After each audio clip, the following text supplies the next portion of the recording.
কোনো জলসায় গেলে এদের কি শুধু মেয়েদের জিনিস পছন্দ হয়? আমাদের আলিনুর ভাই কেনাকাটায় খুবই ব্যস্ত। আসসালামু আলাইকুম ওয়া রাহমাতুল্লাহি ওয়া বারাকাতুহু। আজকে আমি যাচ্ছি এবং আমার সাথে আমার বন্ধুরা আমরা যাচ্ছি হচ্ছে কোথায়? সেই মানুষ মঠবাড়ি ঈদে মিলাদুন্নবী জলসায়। তাহলে ব্যাপারটা কি হচ্ছে, চলো খুলে বলি। আদিকে ভিড় ঠেলতে ঠেলতে আমরা চলে গিয়েছিলাম জলসার দিকে। এদিকে আমাদের সেই বিখ্যাত শিল্পী এমডি হাসানের সঙ্গে দেখা হয়ে গিয়েছে।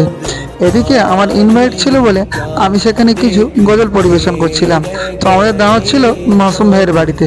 সেখানে গিয়ে আমাদের এমডি হাসান ভাই এবং আরও অন্যান্য শিল্পীরা সেখানে বসেছিল। এদিকে আমাদের আসিফ ভাই তো খেয়ে একলাই 10 জনের খাবার খাচ্ছে। সে আবার দেখাচ্ছে দেখো আমি কতটা খেতে পারি।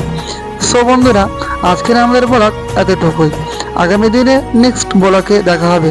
তো আমাদের পেজটাকে ফলো করে রাখবেন। আসসালামু আলাইকুম।